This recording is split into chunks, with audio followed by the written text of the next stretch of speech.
bienvenidos a tu canal Comunícate, a la sección de curso de inglés. Con este video voy a dar inicio a una serie de tutoriales a través de los cuales les voy a enseñar el idioma, con videos cortos, pero fáciles, precisos y concisos. Hoy vamos a comenzar con los pronombres personales y el verbo to be en presente simple. Vamos a iniciar. English Grammar, gramática del inglés, Lesson 1, lección 1, Present Tense, tiempo presente, Simple Present, Verb to be, presente simple, verbo to be. Para comenzar con estos tutoriales, para aprender inglés, vamos a comenzar con el verbo to be en el presente simple porque nos provee de las estructuras más fáciles para incursionarnos en este idioma. ¿Qué es el presente simple? Bueno, es un tiempo que expresa una acción que se lleva a cabo con cierta frecuencia.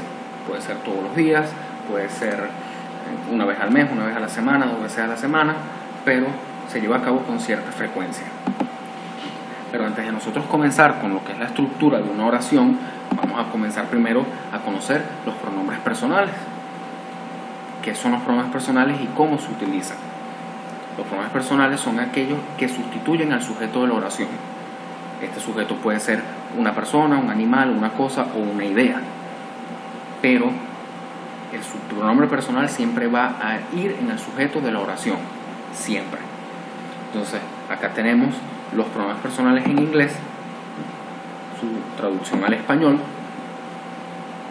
Pero, ¿cómo los usamos? ¿Cuándo los usamos? Bueno, vamos a basarnos en 3 aspectos que considero son los más importantes para determinar en qué momento vamos a usar cada pronombre. Son cantidad, persona o género. Vamos a ver esto en el cuadro siguiente para que lo veamos fácilmente. Cuando hablamos de cantidad, number, nos referimos a si el sujeto está en singular o está en plural. Una vez que nosotros determinamos eso, entonces ya podemos saber en qué parte estamos, en qué sección de este cuadro estamos.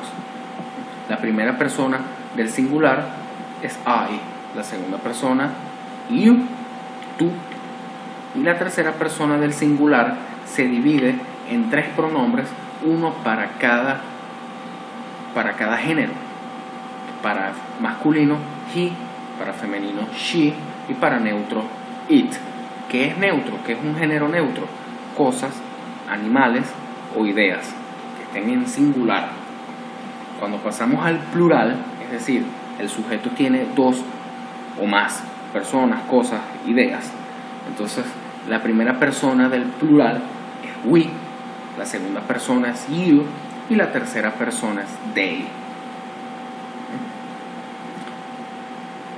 Como podemos ver, el they representa tanto el masculino como el femenino como el neutro. Tengamos en cuenta entonces los siguientes tips. Para mí son muy importantes que nunca olviden esto. El pronombre I siempre se escribe en mayúscula. You se usa tanto en la segunda persona del singular como en la segunda persona del plural. Ya lo vimos, en singular significa tú, en plural significa ustedes. Y el they representa masculino, femenino y neutro en la tercera persona del plural. No tenemos un pronombre personal para cada género como en el singular, que sí tenemos un pronombre personal para cada género. En el plural tenemos un solo pronombre para los 3 géneros. Vamos a ver unos ejemplos bien sencillos. Si estamos en una conversación tú y yo, tú eres la persona que está viendo el video y estamos hablando sobre Betty, pero estamos hablando sobre ella no está en el grupo, estamos hablando, digamos, ella está allí indirectamente. Eso lo hace la tercera persona, es una sola, es singular, entonces es femenina, su pronombre personal es she. Pero ahora estamos hablando de Jack. Igualmente, Jack es la tercera persona, masculino, es una sola, es singular, entonces su pronombre personal es he. Cuando tenemos un grupo de personas que me incluye a mí, entonces el pronombre personal es we, nosotros. Y cuando tenemos un grupo de personas en este caso todas femeninas, Jenny, Mary y Sofía, que son la tercera persona del plural, entonces su pronombre personal es they. Ya conociendo bien los pronombres personales, cuándo usarlos y cómo, entonces podemos adentrarnos en el verbo to be, su conjugación y su contracción. Verb to be, conjunction and contractions. El verbo to be es el verbo ser o estar en español, es un verbo irregular.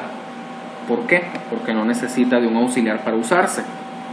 Y como no necesita de un auxiliar para usarse, él toma sus propias formas. Am, are, is. Tenemos tres formas diferentes. ¿Cuándo usamos cada una de estas formas? Bueno, dependiendo del sujeto que tengamos en la oración. Vamos a apoyarnos en los pronombres personales para ver cuándo usar cada uno de ellos.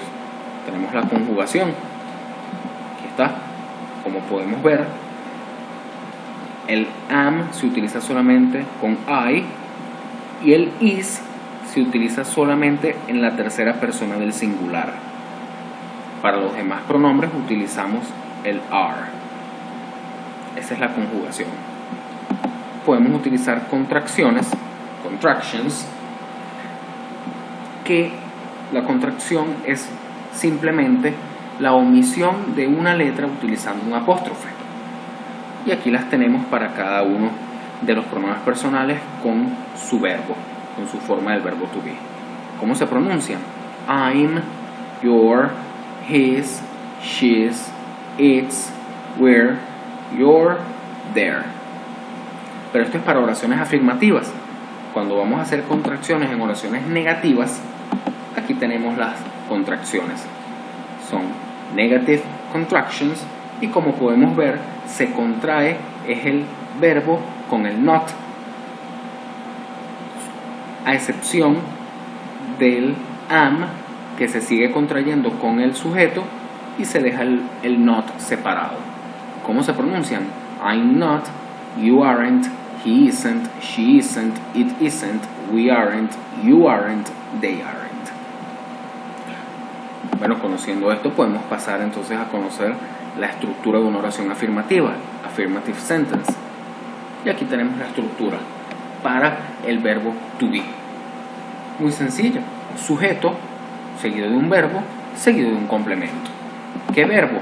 Bueno, cualquiera de las tres formas del verbo to be dependiendo del sujeto.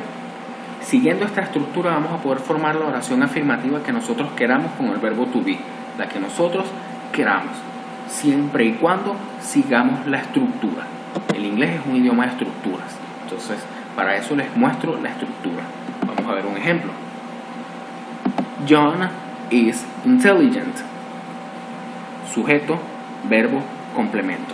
Fíjense cómo mi oración cumple la estructura que les di. Aquí tenemos otra oración donde lo que hicimos fue cambiar el sujeto por el pronombre personal, pero la estructura es la misma: sujeto, verbo, complemento. Otro ejemplo: Frank and Mary are busy. Frank and Mary son el sujeto, are el verbo, busy complemento. Igualmente, nuevamente estamos cumpliendo la estructura que les di. Y aquí tenemos que cambiamos el sujeto por su pronombre personal e hicimos la contracción con el verbo. They're busy. Una oración negativa, negative sentence. Aquí tenemos la estructura. Nuevamente hablamos de estructura. ¿Y cuál es la diferencia con respecto a una oración afirmativa? Que agregamos el not, agregamos la negación después del verbo. Es la única diferencia. Con esta estructura nuevamente podemos formar la oración que nosotros queramos. Vamos a ver un ejemplo. Mark and I are not good looking.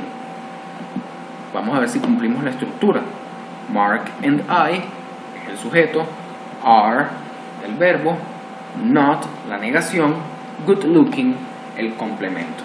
Ahí está. Cumplimos nuestra estructura. Por eso les digo que con la estructura que yo les suministro, ustedes van a poder formar la oración que quieran.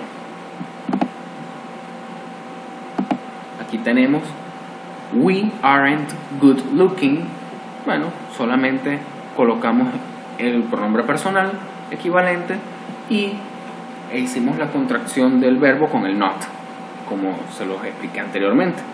Aquí Jenny isn't efficient, Jenny es el sujeto, is verbo, not negación, efficient complemento. Ahí está nuestra estructura nuevamente, solamente que hicimos la contracción del verbo con el not, pero la estructura se mantiene. Y aquí colocamos el complemento, el pronombre personal equivalente. Por último, una oración interrogativa, una pregunta, interrogative sentence. ¿Cuál es la estructura?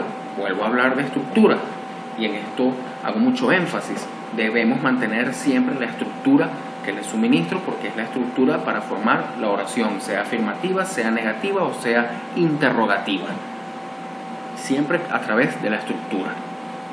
Aquí para las preguntas es primero el verbo, después el sujeto y después el complemento. Muy sencillo, lo único que hicimos fue intercambiar de posición. Primero pusimos el verbo y después pusimos el sujeto. Más nada. Vamos a ver entonces un ejemplo. Is John intelligent? Aquí está. Primero nuestro verbo, después nuestro sujeto y después nuestro complemento. Ahí tenemos nuestra oración interrogativa o nuestra pregunta formada. ¿Cómo la respondemos? Tenemos 4 formas de responder. Una respuesta larga afirmativa, una respuesta corta afirmativa, una respuesta larga negativa y una respuesta corta negativa. ¿Qué podemos ver aquí? Que seguimos manteniendo estructuras. Nuestra respuesta larga afirmativa es una oración afirmativa que tiene un yes al inicio y nuestra respuesta larga negativa es una oración negativa que tiene el no al principio. Lo que siempre tenemos que tener en cuenta es que nuestras respuestas van a utilizar el pronombre personal. La oración tiene el sujeto John y buscamos su equivalente en pronombres personales y el que vamos a usar en la respuesta. Las respuestas cortas van a ser bien útiles cuando tengamos complementos largos. Aquí utilizamos complementos cortos porque estamos aprendiendo el idioma. Mientras vayamos avanzando en el curso, iremos aprendiendo cosas que nos harán crear complementos más largos y entonces la respuesta negativa y la respuesta afirmativa corta nos van a ser bien útiles porque expresan lo mismo que una respuesta larga, pero omitimos el complemento. Esa es la clave, omitimos el complemento. Y aquí está, yes, he is, no, he isn't. Y lo otro que hay que tener en cuenta es que en una respuesta negativa corta sí podemos contraer el verbo y el not, pero en una respuesta afirmativa corta no podemos contraer el sujeto y el verbo. Bueno amigos, espero que les haya gustado este primer video. Cualquier comentario que tengan sobre el mismo, sobre mi forma de explicar, o también cualquier duda, cualquier consulta que tengan de algo que no les haya quedado claro, pueden hacerlo en la parte de comentarios, se los agradecería muchísimo. También, si quieren que yo haga algún video sobre algún tema más avanzado en el idioma, pueden consultarlo y lo tendré en cuenta para prepararlo. Si les gustó este video, denle a like y nos vemos en el próximo tutorial. Saludos.